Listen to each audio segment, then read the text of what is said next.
Muy buenas noches, bienvenidos a la Escuela de Formación Bíblica. Hoy con el tema los libros del Antiguo Testamento escritos originalmente en griego. Cuando nosotros, vemos esta imagen del paisaje de Grecia, pensamos en un imperio, pensamos en un lugar geográfico y tal vez en ocasiones nos viene a la mente tal vez algunos pasajes de la Biblia. Sin embargo, hoy vamos a hacer énfasis de aquellos libros que pertenecen al Antiguo Testamento que fueron escritos originariamente en el idioma griego, ¿verdad? Perdón, en la lengua griega, ¿verdad? Entonces es importante que lo conozcamos. Yo repito algo que hemos visto en el módulo número 1. Este griego que se utiliza es el que llaman griego koiné o un griego popular, no el griego clásico. Sin embargo, se han encontrado en algunos de ellos referencias del griego clásico, o sea, algunos elementos que lo hacen de esa manera. Hoy, sin embargo, vamos a orientarnos un poquito a sus principios, a sus elementos que los hacen parte de la Biblia y por qué nosotros los católicos insistimos en tenerlos en nuestras Biblias, en nuestras traducciones. Antes que nada, les invito a que hagamos oración para ponernos en manos de Dios y pedir de Él su ayuda, su discernimiento. Vamos. Hoy, 25 de agosto, celebramos el día de San José de Calasanz. Entonces voy a utilizar al inicio y al final a San José, la oración de San José de Calasanz por los hijos. Así que vamos a tener esta oportunidad para orar por nuestros hijos. Les invito a que digamos juntos, en el nombre del Padre, del Hijo y del Espíritu Santo. Amén. Bienaventurado San José de Calasanz, elegido por el Señor para cuidar a los niños y jóvenes, para darles amor, refugio, educación y oración. Elegido por tus virtudes para formar y educar su espíritu en la sabiduría, el amor y la piedad, y prepararlos ante la vida y sus durezas. San José de Calasanz, tú que lleno de bondad y entrega contribuiste grandemente a la reforma de la sociedad y con infatigable actividad e invencible paciencia animaste a todos los que llamabas tus hijos a la perseverancia, hoy acudo ante ti para rogar por mi hijo o por mi hija. Piensen en el nombre de él o de ellos si tiene varios. Piensen en el nombre de sus hijos, que son los míos, Jesús, Andrea, Ignacio. Y meditando en ellos, continúo la oración diciendo: enséñale a ser una buena persona y que tu ejemplo le sirva para ser mejor. Aléjale de los falsos amigos, de malas compañías, de quien quiera dañarle o busque su perdición. Aléjale de cualquier vicio o dependencia y de todo enemigo, peligro, accidente y mal. Amén. En el nombre del Padre, del Hijo y del Espíritu Santo. Amén. Y decimos: San José de Calasanz, ruega por nosotros. Vemos así. Muy bien.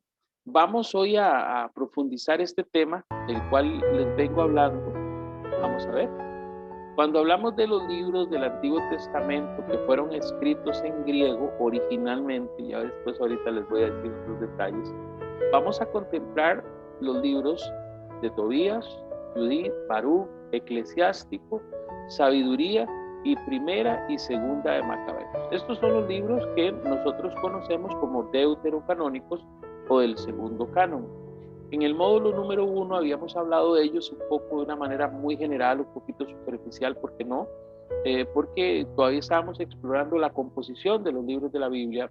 Hoy vamos a empezar una lectura más cercana de cada uno de estos 7 libros, haciendo un detalle ahí con los 2 de Macabeos, ¿verdad? Que casi que los vemos juntos. Entonces vamos a empezar diciendo que estos libros proceden de una versión que se llama la versión de los judíos alejandrinos y helenistas. Bueno, recordamos que el país en el que se escribe la Biblia es el país propiamente que Profe, se denomina... disculpe. ¿Sí? Está muy alto Disculpe. el audio, ¿verdad? Sí, es que vieras que yo escucho la música y nosotros los que padecemos de déficit atencional. Sí, y es que se me activó con la oración. Y Sí, permítame nada vieras más que yo le hacer escucho más como la canción, ¿verdad? Como la como el canción, piano, ¿verdad? Aquí está. sí, que usted, pero yo no sé, yo es que tengo un problema en el oído, yo no sé los demás, ¿verdad? ¿Cómo Ok, escucharán? vamos a ver. Pero Ya es que yo la puse para la oración, pero algo me le pasó porque estaba como activado, porque en otras lo uso activado. sí, Vamos a ver. a mí no me molesta la música, lo que pasa es que la ¿Escuchan la sentí como música? muy alta, sí, bueno, ya ahorita no, Ya ya ahorita no ahorita la no. escuchan. No, ya ahorita no. Yo no Ok, la escucho. ok, Lo que pasa era perfecto. que la sentía como muy alta, entonces casi no lo escuchaba a usted. Qué Sí, pena. de hecho que yo la oigo en mi oído y yo, pero seguro soy yo solo, pero de hecho que estaba buscando el botón. Este, Vamos a ver ya, no, nada pero más. no, ya no, yo no la estoy escuchando ya. Ok, perfecto, Sí. Muchas perfecto. gracias, disculpe. No, no, con mucho gusto. Y eso se Gracias. trata, más bien que me avisen cuando no me doy cuenta de esos detalles. Gracias. Sí, lo que voy a hacer es tenerla presente ahora para el cierre y en la oración final volverla a activar, porque si es eso, que le doy compartir y después se te queda. Muy bien, estábamos diciendo que los judíos no solo vivían en el país de Palestina, que es donde está, donde está Israel, donde estaba el reino del norte, el reino del sur, todo ese territorio que dijimos anteriormente cuando hablamos un poquito de la geografía bíblica. Ese es el país de Palestina. Sin embargo, había judíos que vivían fuera de Palestina. Y vamos a decir que ellos también tenían los libros sagrados del Antiguo Testamento a su mano. Sin embargo, aquí se hace una separación. Los judíos que vivían dentro de Palestina, o aquí se denominan judíos palestinienses.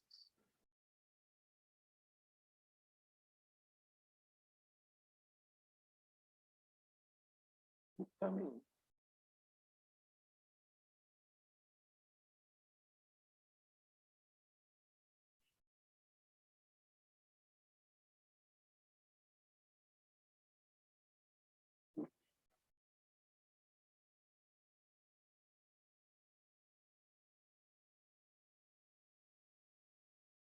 Vamos a ver.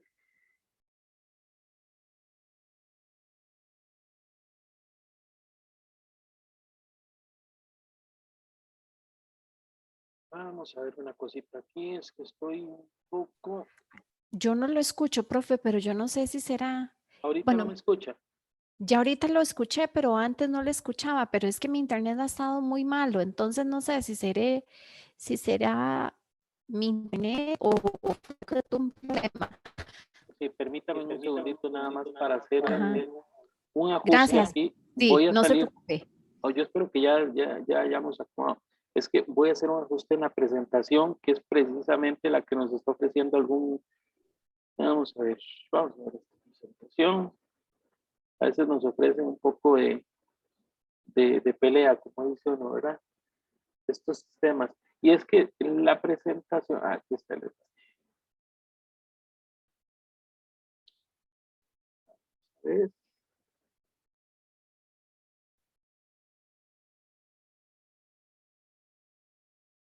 Vamos a ver si logramos ponerlo como corresponde. Ok. Mm, ok. Yo creo que ya. Yo creo que ya estamos ahí acomodándonos. Ok, hago pruebas de sonido nuevamente. ¿Me escuchan? Sí, profe, sí, sí, sí Ahora se le sí. escucha. Perfecto, ya yo no escucho tampoco el audio de fondo. Es que había instalado dentro de la presentación a la hora del inicio la canción para que me quedara en la oración, pero se pegó y entonces estaba seguro consumiendo mucha memoria RAM y se estaba pegando este aparato. Bueno, ya estamos de vuelta. Dijimos que en los tiempos en los que se escribe la Biblia, hay hombres que viven dentro del territorio palestino y otros que viven fuera del territorio palestino. Perdón, tiempo después de que se escribió la Biblia, ya cuando los judíos la tenían como libro sagrado. Recuerden que habíamos hablado de la Torá como su libro sagrado. Vamos a ser claros en esto. La versión corta de 39 libros se usaba por parte de los judíos que vivían dentro de Palestina. La versión larga, que incluía 6 libros escritos en griego, la usaban los judíos alejandrinos o helenísticos. Alejandrinos por la ciudad de Alejandría en Egipto, donde ahora nos vamos a ver que vivían 100,000 judíos. Entonces imagínense en un mundo en el que se habla griego. Hay 1000 judíos fuera de Palestina que hablan griego, nacieron en un lenguaje griego y ellos no conciben todo en griego, la escritura, él habla todo. Entonces habían traducido, según aquella, recuerdan aquella tradición de que 70 ancianos habían escrito la Biblia, habían hecho la traducción del Antiguo Testamento de la Biblia de los hebreos, la Torá, habían hecho esa traducción denominada la Septuaginta. Ellos, los judíos que vivían fuera de Palestina, utilizaban esa traducción como su traducción. Entonces, podemos decir que ya desde ese momento, en ese tiempo, los judíos, aproximadamente 400, 500 años antes de Cristo, empezaron a utilizar propiamente estos textos escritos o traducidos al griego. Ahora bien, vamos a decir que a estos escritos en griego se les conoce como el canon de Alejandría. Bueno, cuando decimos esto es que, bueno, ellos utilizando estos documentos que según la historia datan del 250 al 150 antes de Cristo, que fue cuando hicieron la traducción, utilizaban la traducción en sus sinagogas. Recuerden que templos solo había en Jerusalén y que para esta época los judíos lo que hacían era propiamente rendirle culto a Dios y hacer oración en las sinagogas. Algunos caminaban o peregrinaban hasta Jerusalén a encontrarse con Dios en el templo, pero la gran mayoría no podían. Entonces piensen nomás a esta gente de Egipto, 100,000, que algunos de ellos fuesen, tuviesen la oportunidad de ir a Israel a adorar a Dios a su templo, pero con un total desconocimiento del hebreo. Entonces ellos, al tener la traducción en griego, la utilizaron de tal manera que se volvió común para ellos. Ahora bien, vamos a decir que esta traducción, conocida como la Septuaginta o la de los 70, incluía los 39 libros escritos en hebreo y los 7 libros escritos en griego. ¿Por qué? Porque ya para ese momento eran considerados y entendidos como revelación de Dios. Ahora bien, en ese momento, estamos diciendo entre el 250 y el 150 antes de Cristo, en los territorios no palestinos, o sea, que están fuera de Palestina, se utilizaba esta como la traducción de todos los judíos de la época. Ahora, al existir dos versiones, vamos a decir esto, los judíos que vivían en Palestina se sentían mejores y superiores a los que vivían en Alejandría o en otros lugares fuera de Palestina. Los veían como extranjeros, los veían como judíos, sí, pero judíos de media calidad, como de lejos. De ahí que también había un rechazo de los judíos más ortodoxos del territorio palestino a la traducción de la escritura al griego. ¿Por qué? Porque ellos la seguían leyendo en hebreo. Y en esto vamos a ser muy puntuales. En Palestina, aunque también hablaban griego, se mantenían las escuelas y en las sinagogas había escuelas donde se enseñaba hebreo. No así en los territorios fuera de Palestina, donde era más difícil. No quiere decir que no se enseñara, sí se enseñaba, pero no con la misma facilidad que se hacía en Palestina. De ahí surgen, yo diría, dos realidades. La realidad de los judíos palestinos y la realidad de los judíos no palestinos, que en este caso son helenísticos o griegos o alejandrinos, que son del norte de Egipto. Ahora, todos son judíos, todos tienen la sangre de Abraham, son descendientes y bueno, tienen forma de mostrarlo recuerden, por su sangre. Ahora bien, empiezan a existir diferencias entre ellos y yo les doy el mejor ejemplo de estas diferencias. Cuando se funda la iglesia, en el libro de los Hechos de los Apóstoles, en el capítulo 15, dice que se hizo el primer concilio, que fue que todos los apóstoles se reunieron para discutir si los nuevos convertidos al cristianismo, que no eran judíos, que eran paganos, que creían en otros dioses, a la hora de convertirse al cristianismo, antes de ser cristianos, debían circuncidarse para convertirse en judíos, comillas, que eso es imposible, nadie se convierte en judío. Entonces, que si tenían que circuncidarse antes de hacerse cristianos, o sea, antes de bautizarse. Recordemos lo que dice en Hechos de los Apóstoles 15, Santiago, como vocero de los apóstoles, dice: el Espíritu en nosotros hemos determinado, refiriéndose al Espíritu de Dios, que no se le va a imponer a los nuevos convertidos el yugo del judaísmo. Aquí yo digo, es una primera señal. Había algunos que decían, ah, no, es que si no son judíos no se pueden hacer cristianos. Imagínense, usted y yo no podríamos ser cristianos. Según si ese concilio y ese resultado, que no, que solo los judíos se podían hacer cristianos, no existiría la iglesia. Pero vea, cuando los apóstoles se reunieron y el Espíritu los unió, en otras palabras, el Espíritu Santo estaba diciendo que no es solo para los judíos la salvación, que la iglesia no es solo para el pueblo judío, la conversión no es solo para el pueblo judío palestino. Y aquí incluso podríamos decir, no solo habla de los judíos fuera de Palestina, de los alejandrinos o de los helenísticos, sino que habla de todos nosotros, de los gentiles, de los que no tenían Dios. Habla de todas esas personas que están fuera de ese grupo. Esto es importante señalarlo porque en el tiempo del nacimiento del cristianismo existían las dos versiones de la escritura del Antiguo Testamento, la versión que usaban los judíos palestinos y la versión de los 70 o la Septuaginta. Propiamente, la gran pregunta es, a la luz de lo que dice este libro de los Hechos de los Apóstoles en el capítulo 15, hablando de la apertura de la salvación, hablando de la apertura del bautismo, ¿cuál creen ustedes que era precisamente la versión que utilizaron los primeros cristianos?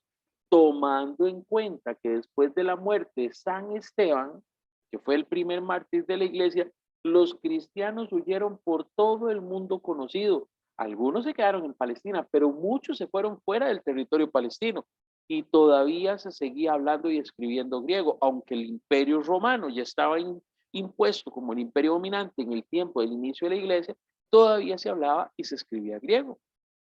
Entonces, ¿cuál creen que fue la versión que utilizaron los apóstoles, que se envió a las diferentes provincias, que se envió fuera de Palestina para evangelizar, para llevar el mensaje de la salvación de Jesucristo? Sí, tiene razón usted. Está pensando en la Septuaginta, por supuesto, la versión en griego, la más universal. Es como que ahorita yo llegue a un país y solo haya Biblias en inglés y no sé, en árabe. Y entonces me dicen, Mauricio, ¿cuál escoge? Y pues yo no sé mucho de inglés, pero me la juego, aunque sea para algo entender. Y diría, bueno, esta por lo menos es más cercana. El árabe no lo entiendo, o entiendo muy poquito, o casi nada. Entonces, en este caso, la iglesia que se había expandido por todo el imperio fuera del territorio palestino, esa iglesia es la que acoge los textos de la traducción griega conocida como la de los 70. No es un invento, como dicen ahora algunos, de los católicos que dijeron que esos libros hay que meterlos. No, en ningún momento los metimos. El mismo pueblo judío que vivía fuera de Palestina los acogió porque ellos los entendieron y los identificaron como revelación de Dios, porque se cocinaron en su propia casa, se escribieron en su propia casa y fueron válidos para ellos, como lo son para nosotros. Ahora, vamos a ser claros. En el momento que aparecen los cristianos, los judíos ven a los cristianos como una secta peligrosa. ¿Por qué? Porque hablan de Jesús, el Mesías, y ellos no creían que Jesús fuese Mesías. Hablan de Jesús como el Salvador y que ha resucitado, y los judíos no aceptaban esa realidad. Pregunto, cuando para el año 200 aproximadamente los rabinos judíos se ponen de acuerdo para hablar del cristianismo como un enemigo, como un peligro, porque había crecido por todo el mundo conocido, establecen ciertas diferencias y una de ellas es no utilizar la traducción de los 70, sino utilizar la versión corta que se usaba solo en Palestina, como para hacer más puro el lenguaje de los judíos, como para evitar cualquier confusión o cualquier enredo. De ahí que se establezca una mayor diferencia con el cristianismo, pero no fuimos nosotros los cristianos, fueron propiamente los judíos quienes dijeron, no, preferimos ir a la versión que está totalmente en hebreo para ni siquiera tocar la que está en griego. Eso qué interesante. ¿Cuántos de los judíos fuera de Palestina, al darse cuenta de eso, les fue más fácil acoger el cristianismo que seguir el judaísmo? Dios sabe por qué hace las cosas, pero este es un hecho real. Ahora bien, el tiempo pasa y vamos a decir que la causa de esta persecución de los cristianos hace que vaya por todo lado el evangelio. Profe Mauricio, ahora bien, ¿Cuántas referencias del Antiguo Testamento encontramos en el Nuevo Testamento? Dice el texto que aproximadamente 300 veces en el Nuevo Testamento se hace referencia al Antiguo Testamento. Si el Nuevo Testamento son los evangelios, las cartas y el Apocalipsis, fueron escritos por la iglesia naciente, y este escrito contempla el Antiguo Testamento como válido, como fuente de revelación, entonces nos preguntamos, ¿los cristianos hoy vemos el Antiguo Testamento también como fuente de revelación? Por supuesto que sí, porque los primeros cristianos lo aceptaron. Y aquí es donde se pone lo interesante.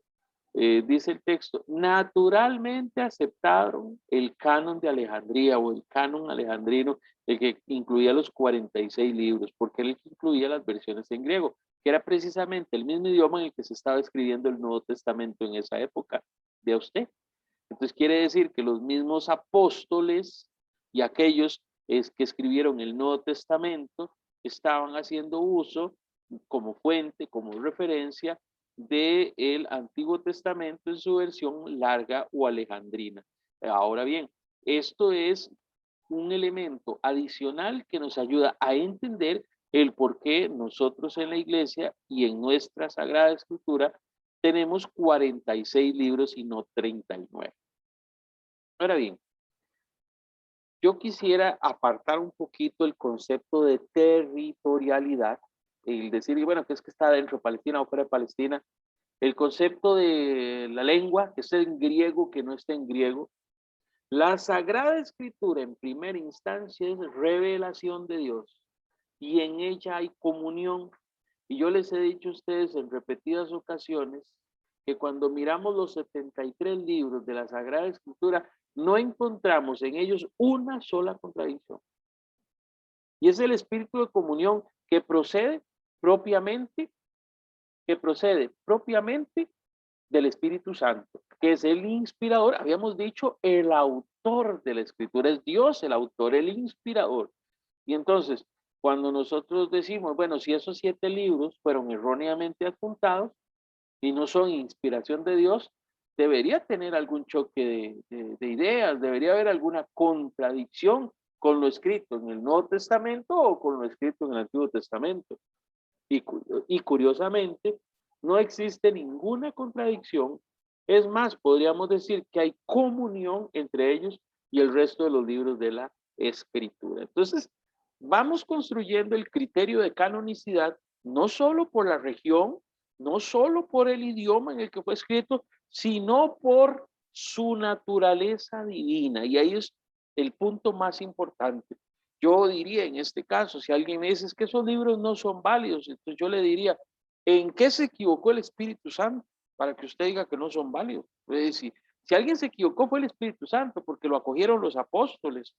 Y se pueden equivocar los apóstoles, pero el Espíritu Santo, que es el inspirador, que no deja en ellos contradicción, ¿en qué se equivocó? Y ahí tendrán que demostrarnos en qué se equivocó y no se equivoca en nada. Precisamente cuando leemos estos textos nos damos cuenta de que tienen una significatividad elocuente, clara, objetiva.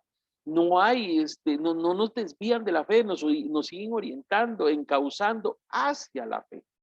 Incluso yo diría, y lo vamos a disfrutar mucho con el primero de los libros que vamos a ver la próxima semana, el libro de Tobías, para aquellos que están casados y casadas, yo quiero que mediten un poquito en ese libro porque vamos a hablar acerca del matrimonio, de la solidez, pero también de cómo el demonio viene por el matrimonio, viene a destruirlo, viene a hacerle daño, ¿verdad? Entonces, vea qué interesante, es un libro muy bonito, con un lenguaje muy especial. ¿Por qué no? Podríamos decir que digno de fábula, digno de película, pero que tiene un mensaje muy poderoso para nosotros en el sentido de hablar de la relación conyugal y de la familia. Entonces vamos a seguir con estos libros, primero en el entorno general, como les decía, y ya luego lo veremos en lo específico.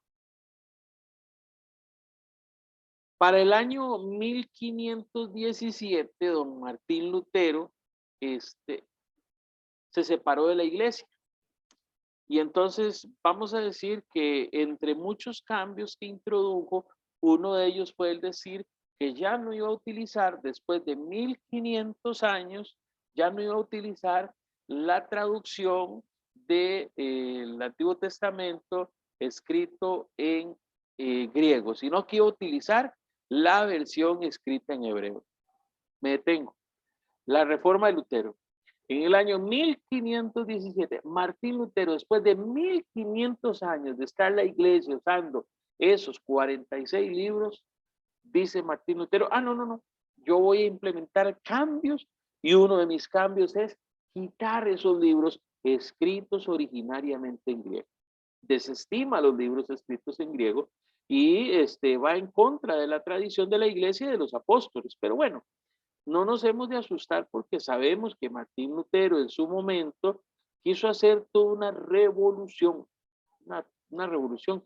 Yo siempre he dicho, no soy capaz de juzgarlo, no podría decir yo que lo que hizo lo hizo con maldad, solo Dios conocerá el corazón de Lutero, pero él sufrió mucho y cuando hablo de él lo hablo con mucho respeto. Y recuerdo al Papa Benedicto XVI yendo a Alemania a devolverle a los luteranos la carta de excomunión que le había dado la iglesia a Lutero, diciéndoles, bueno, se acabó la excomunión de Lutero. Y recuerdo a los luteranos devolviéndole al Papa la carta de excomunión de los luteranos hacia la iglesia católica. Y ahí dándose un concilio, era un encuentro entre luteranos y católicos muy significativo. El Papa Benedicto, sabemos que es alemán, entiende muy bien este cisma, este conflicto, pero lejos de incrementar la división, él busca la unión. Y nos hemos dado cuenta, sí, con el paso del tiempo y con los descubrimientos, el porqué de estas cosas. Ahora, decimos, Martín Lutero, al quitar estos 7 libros en su traducción de la Biblia que él hace al alemán, quita los libros. Dice, no, porque están escritos en griego y yo lo voy a hacer en base a la traducción hebrea del Antiguo Testamento. Bueno, en eso podemos decir que fue una decisión personal. No fue una decisión colegiada ni que se reunieron todos los representantes del luteranismo, porque en ese caso él era el único, él era el promotor, él era el iniciador de ese movimiento. Y él dispone de manera autócrata de hacer eso. No fue que le pidieron, un montón de gente me escribió que quite los libros, no. Él decidió, él tomó esa determinación en contra de 1500 años de historia y de la tradición de los apóstoles. Hasta aquí yo espero que nos quede clarísimo el por qué se hace esa separación. Desde ese momento las Biblias católicas y las Biblias no católicas tienen como gran diferencia que las católicas tienen 46 libros en el Antiguo Testamento y las no católicas tienen 39. Ahí está. Esa es la diferencia. Y ahí sabemos el origen. Yo me detengo a pensar, si el Espíritu Santo, su unión es comunión, el origen de esa separación, de esa ruptura de los libros del Antiguo Testamento, escritos en griego, ¿es del Espíritu? Yo digo, no lo es. No lo es. Ahora, no vamos a hacer aquí un tratado de apologética, no soy el padre Toro, ni mucho menos para estar hablando de los hermanos no católicos, porque ese no es mi propósito. Mi propósito es hablar de estos libros y de la importancia que tienen ellos también en nuestro camino de salvación. Ahora bien, si en 1517 Martín Lutero toma este camino, la iglesia hace una respuesta, y esa respuesta es la que conocemos como el Concilio de Trento. Para los años 1545 y 1563, los obispos de todo el mundo se reúnen en Trento, una ciudad, para hacer este gran concilio, para definir cuáles son, eso sí, los libros de la escritura. Ahora sí, finalmente, para que no haya confusiones, ya que, bueno, algunos están oyendo que Martín Lutero quitó unos libros, bueno, nosotros vamos a aclarar, no fue el Papa que dijo, oiga, vamos a hacer esto, no. Los obispos de todo el mundo se reunieron, discutieron la pertinencia o la no pertinencia de esto y tomaron la determinación de respetar el canon que compone el Antiguo Testamento con 46 libros, o sea, la versión de la Septuaginta. Eso no fue una decisión autocrática, no fue un señor el que dijo, bueno, fue la comunión de los obispos de la iglesia de todo el mundo en el año 1545 al 1563.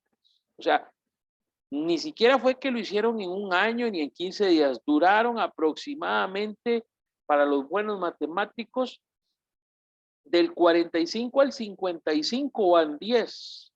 Del 50, oiga, ni más ni menos que 17 años aproximadamente, una cosa así, tomando esta decisión.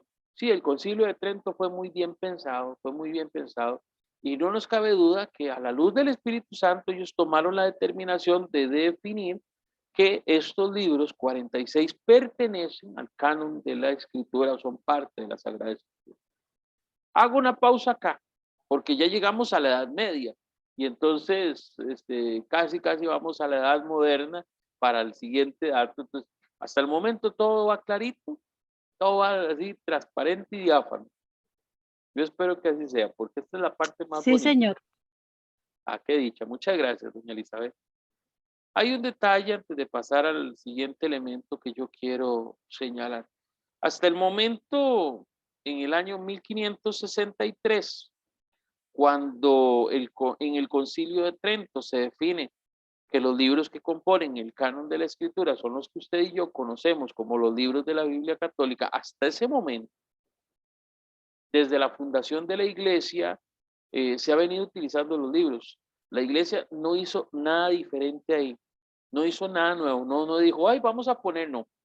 La Iglesia solamente afirmó o reafirmó el concepto de cuáles eran los libros que le pertenecen propiamente al canon de la Biblia. Nada más. Ojo, no se hizo nada diferente. Los apóstoles desde el siglo I y II fueron quienes determinaron, y los apóstoles y sucesores fueron quienes determinaron cuáles eran los libros que le pertenecían al canon. No fue la iglesia en el 1500. La iglesia reafirma lo que ya el Papa San Dámaso había dicho en el siglo III. Entonces decimos, no es algo que la iglesia cambió como sí lo hizo Lutero, no es algo que la iglesia se le ocurrió o que por acomodo, por hacerle rivalidad a Lutero, se tomó esa determinación. No, lo que la iglesia aclara es, ¿no? Respetamos a don Martín Lutero y su determinación de no tomar estos libros de la Biblia como parte de la escritura, de arrancarle a la Biblia 7 libros, respetamos eso, pero no lo compartimos.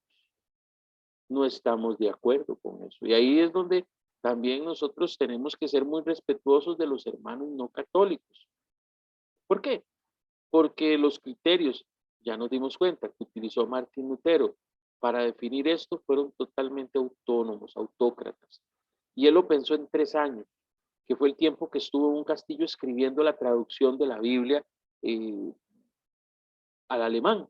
Entonces, si decimos que Martín Lutero le tomó 3 años tomar esa decisión, entre comillas, para quitar esos libros, y decimos que a la iglesia, en comunión, los obispos de todo el mundo, por 17 años analizaron el hecho de reafirmar que esos libros le pertenecen a la escritura, ni siquiera cambiarlo, ¿verdad? Reafirmar, decir, sí, sí, cierto.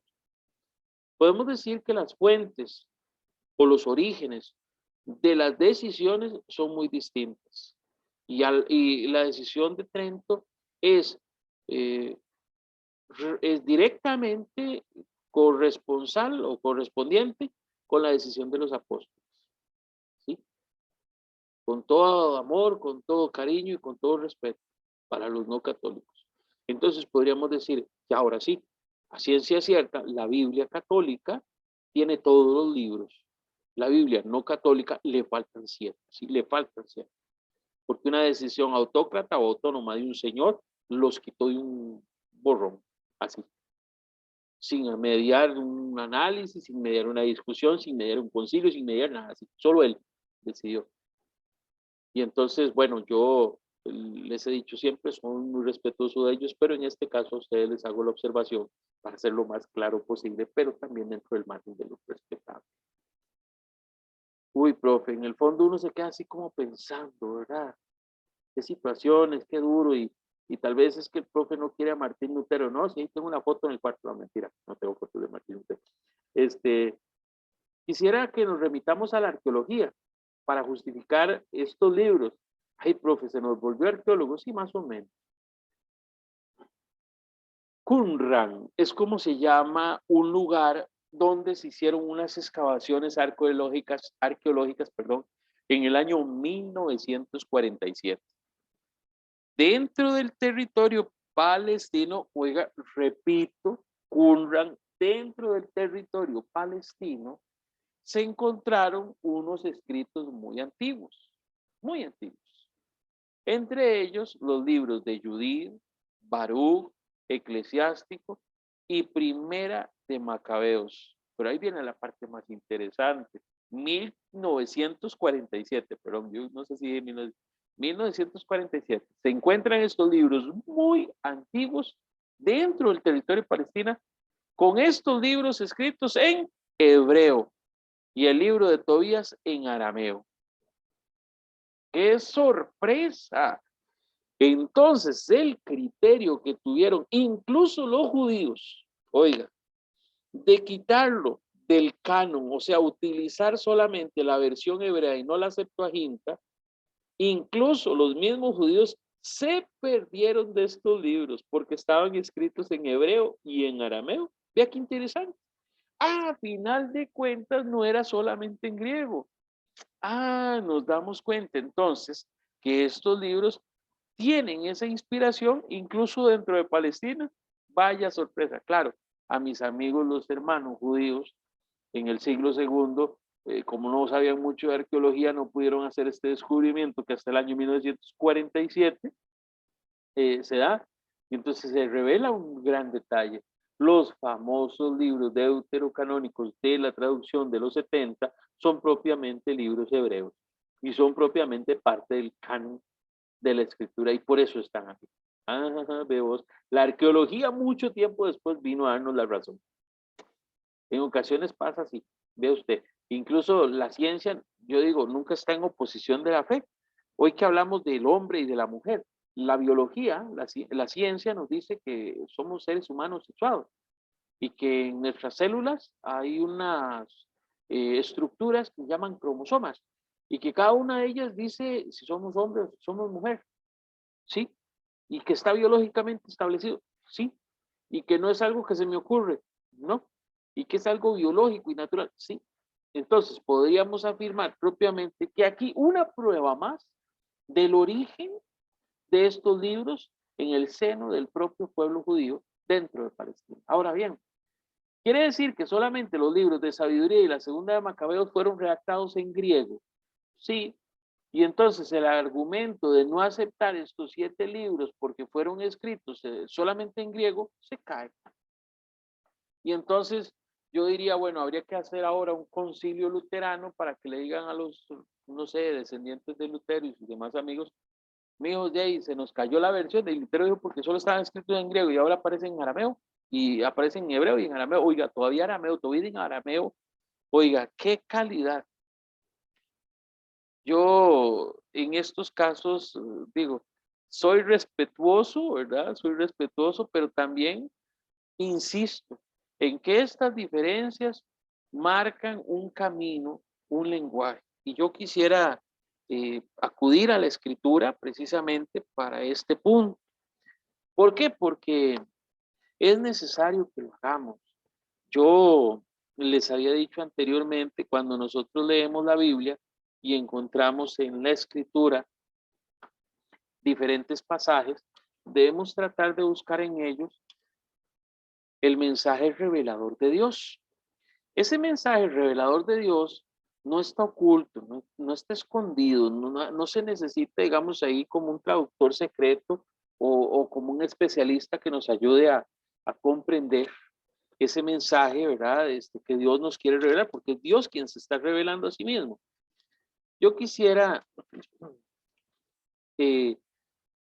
hacer una pequeña referencia a la introducción que hace la Biblia latinoamericana de los libros denominados deuterocanónicos o estos libros del segundo canon. Ahora bien, profe, ¿por qué? Bueno, porque siempre les he dicho que esta Biblia, que es de estudio, que es muy básica, que es muy sencilla su versión y su traducción, posee elementos que son muy ricos a la hora de analizar un tema como el que estamos abordando. Vamos a decir así, Voy a repetir lo que dice acá un poquito para que lo veamos y veamos si coincide con lo que hemos venido analizando y lo que encontramos propiamente en los documentos de la iglesia y más allá, porque busca algunos otros referencias no cristianas para eso. Profe, disculpe, ¿dónde es que está? Estoy en la introducción de los Ajá, libros deuterocanónicos que aparecen en la Biblia. ¿Se acuerdan que antes de empezar una sí, sección en el Antiguo Testamento, eso sí. aparece, hay una sección, creo que vamos a ver en esta Biblia, está antes del libro de Tobías propiamente. De hecho, que está Tobías de primero.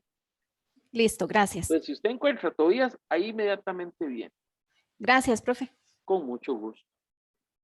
Los libros que vienen a continuación, nos dice el autor, Tobías, Judith, Baruch, Sabiduría de Salomón, que es así como se llama, la sabiduría de Ben Shirak, o decíamos eclesiástico, o Sirácides también, no se encuentran en la Biblia hebrea. Punto. No se encuentran en la Biblia hebrea. Ni tampoco forman parte de las Biblias destinadas a los protestantes. Recordamos lo que yo, la observación que hice de este nombre. Lo mismo ocurrió con los libros de los macabeos. Este hecho nos pone de frente a un gravísimo problema. Si no hay acuerdo respecto a algunos libros, ¿con qué criterios se aceptaron los otros? ¿No debiera uno ir más lejos y declarar que para ningún libro hay certeza, sino solo una opinión común? Yo cuando leía esto decía, santo Dios, lejos de aclararme las cosas, más bien me deja más dudas, me pone más, ¿cómo lo diríamos? Más atento. Y yo, ¿qué van a decir? Que no es válida la escritura. Claro, estamos en un estudio, ¿verdad? Estamos en una sección de la Biblia donde nos está explicando eso. Y es que el secreto está a partir del segundo párrafo y lo leo textualmente, dice, este es el momento para repetir que la Biblia no existió siempre, importantísimo. Por muchos siglos la palabra de Dios fue únicamente lo que entregaban oralmente los sacerdotes y los profetas. Recuerdan, la palabra de Dios no nació escrita, estaba primero en la boca, en las palabras de los hombres, revelada por Dios, pero oralmente transmitida. La idea misma de una Biblia, la colección de los escritos sagrados, solo fue gestándose poco a poco después del regreso del destierro y sobre todo con Esdras, cuando estaban reconstruyendo el templo, cuando estaban reconstruyendo la ciudad. La Biblia nació tanto de los profetas como de la comunidad creyente, judía primero y cristiana después, porque aquí estamos incluyendo también el Nuevo Testamento, porque el Nuevo Testamento es parte de la Biblia. Y dice, en la época de Jesús todos consideraban a los libros de Moisés como la escritura, y eso también lo vimos un poquito cuando hablamos de la Torá y de los otros libros. Los saduceos ponían a los profetas en un segundo plano, mientras que todas las demás corrientes religiosas, entre ellos los fariseos, los tenían por inspirados, pero con el tiempo, otros libros reunidos bajo el nombre de escritos o libros sapienciales vinieron a agregarse sin ninguna norma a los primeros, sin que se supiera qué grado de autoridad había que otorgarles. Entonces, podemos decir que incluso el mismo pueblo hebreo que fue acuñándolos, que fue organizándolos, tuvo un proceso, vivió un proceso de siglos, de canonicidad. Va a ser ese proceso que entre 250 y 150 años antes de Cristo culmina, ese proceso culmina con la traducción denominada la Septuaginta o la de los 70. Aquella, la de leyenda de los 70 ancianos que hicieron la traducción. Eso es a lo que está haciendo referencia. O sea, fue un proceso de siglos.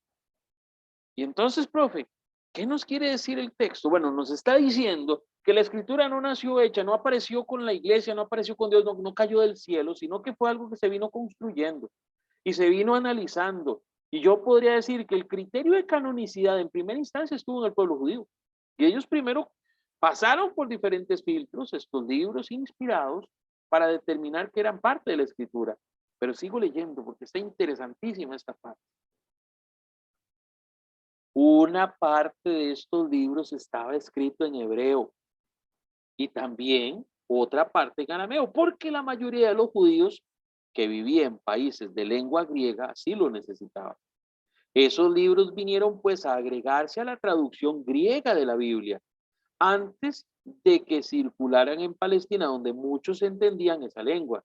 De aquí se desprende que había más libros en la Biblia griega que se usaba en el extranjero e incluso en las sinagogas de Palestina. Entonces nos damos cuenta que para los judíos, decíamos ahora, de origen griego o helenístico, había mayores posibilidades de llegar a esos textos y que los que estaban dentro de Palestina no las tenían, por supuesto. Es como que usted esté en África, no sé, pensemos en República Centroafricana o en el Congo, pensemos en el Congo, usted está en el Congo y hay un escritor ahí en el Congo que escribe en lengua nativa un libro y se lo regala a usted. Imagínese lo que va a tardar que me llegue a mí ese libro, si es que algún día me llega ese libro traducido al español, pasado yo no sé por cuántas lenguas, hasta mis manos, para que esté en mis manos. ¿Quién lo tuvo usted? ¿Quién lo tuvo primero? Usted. ¿Y por qué usted? Porque usted estaba en el Congo, porque estaba a la par del escritor. Pues precisamente eso sucede. Y es lo que nos dicen los estudiosos.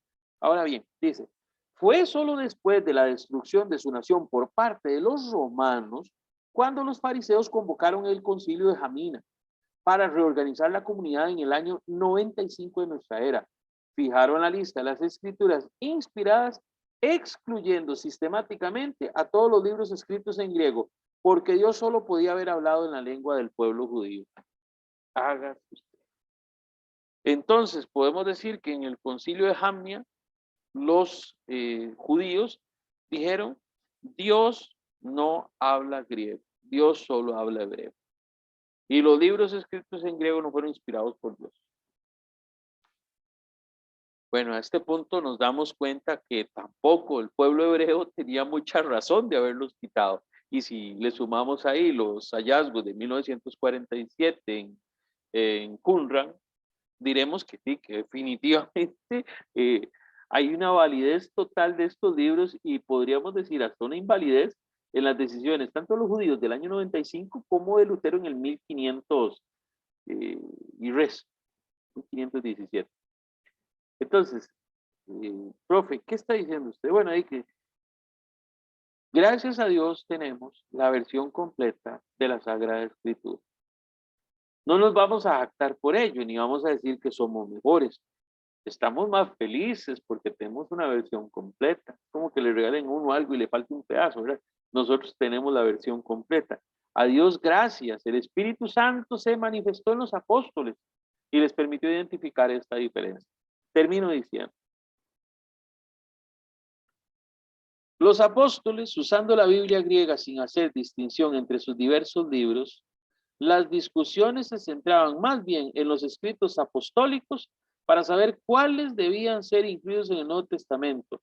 Y en el año, 384, siglo III, según un decreto del Papa San Dámaso, se estableció definitivamente el canon de la Biblia cristiana, aceptado ya generalmente, ya para esa época se entendía.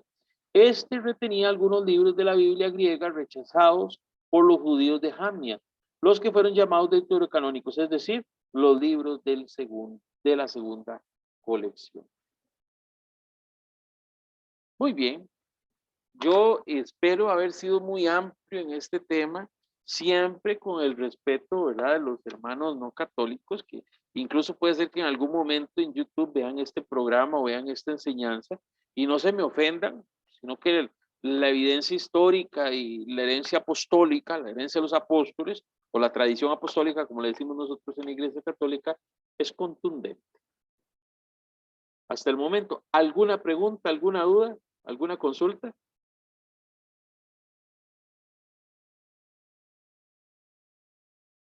Yo creo que este es un tema muy bonito y al tener nosotros argumentos tan sólidos para defender la canonicidad de estos 7 libros, yo creo que le entramos con mucha gana y con más gusto, ¿verdad? Si bien es cierto, habíamos hablado un poquito de esto en el módulo número 1 de este curso, de esta escuela de formación bíblica, es ahora cuando ya nos queda mucho más claro, con fechas, con nombres, el por qué, ¿verdad? Y tenemos fuentes, diferentes fuentes, que nos ayudan a entender el por qué en nuestra Biblia hay 46 libros en el Antiguo Testamento y en otras Biblias hay solo 39, ¿verdad? Entonces, yo aquí hago el alto porque ya la otra semana empezamos a leerlos. Yo sé que yo estaba con ganas de meter a Tobías, pero dije, no, no me cabe. Yo voy a hacer 3 filminas y no me da tiempo. Realmente los voy a dejar enchilados con Tobías. Si usted quiere ir adelantando, le invito a que lo lea. Se va a divertir muchísimo leyendo el libro de Tobías. No se asuste. Recuerde el género literario al que pertenecen estos libros. Es una historia con un poquito de hipérbole, de exageración y algunas cosillas que parecen impactantes, pero la finalidad, recuerden, la didáctica de los judíos era dejarnos una enseñanza. Y ahí vamos a ver a San Rafael Arcángel como gran protagonista. Si alguien vive en algún lugar que se llama San Rafael, va a sentirse muy identificado con su santo a partir de la lectura del libro de Tobías. Así que ánimo a todos para que hagan ese esfuerzo para la próxima semana. Vamos a ir a la última de las filminas, que es el cierre de nuestra oración a San José de Calasanz pidiendo por nuestros hijos, ¿verdad? Hoy es precisamente su día. Yo me imagino que hoy San José de Calasanz está ya en el cielo, contento, apagando el queque, él sí puede soplar las candelas, debe estar ahí un fiestón, la Virgen María, todo el mundo, ya repartieron el arroz con pollos de la mañana. Yo esperaría que nosotros también como iglesia nos unamos en comunión con este santo que también, al igual que San Juan Bosco, nuestro padre maestro en sede Don Bosco, podemos decir que San José de Calasanz es también un precursor de la atención y de la educación de los niños y de los jóvenes. Entonces, sentirnos como en familia con este santo y con esta oración.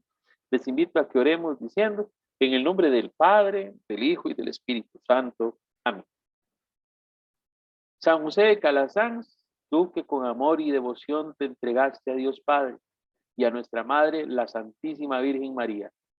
Tú que nunca dejaste de confiar en su protección, te ruego, lleves hasta ellos mis súplicas. Ruega por mis hijos, Jesús, Andrea e Ignacio, que necesitan ayuda. Tú sabes cuál es la ayuda que necesita cada uno de ellos. Y lo pienso en silencio por un momento, cuáles son las ayudas que necesitan mis hijos especialmente.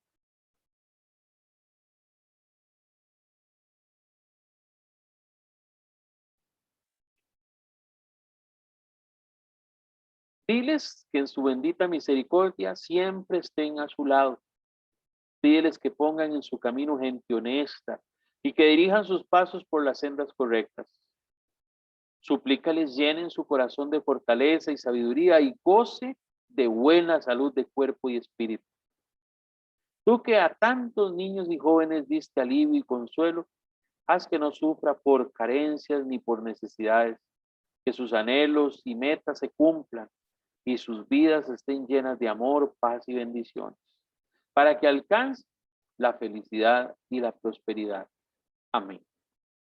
En el nombre del Padre, del Hijo, del Espíritu Santo. Amén. Les recuerdo esta oración, el documento también y la grabación del video se los comparto por nuestro chat de grupo. Que Dios me los bendiga. Espero que les haya gustado muchísimo esta clase, tanto como me gustó a mí.